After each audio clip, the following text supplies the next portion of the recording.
Hindi dapat sambahin yung mga nilikha ng Diyos. Isa lang ang dapat sambahin, yung manglilikha.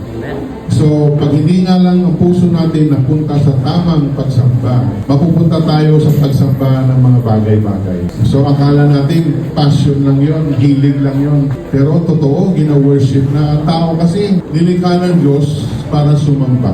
Nilikha tayo ng Diyos, likas sa tao sumamba.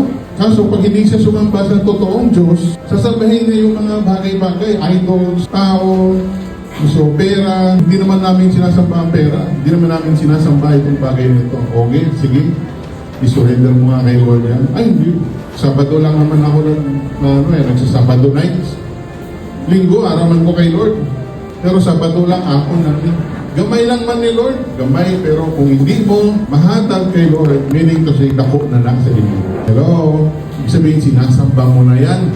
Pagsamba na yun, sinasamba nila yung mga bagay na nilikha ng Diyos. So, hindi dapat sambahin yung mga bagay na nilikha ng Diyos.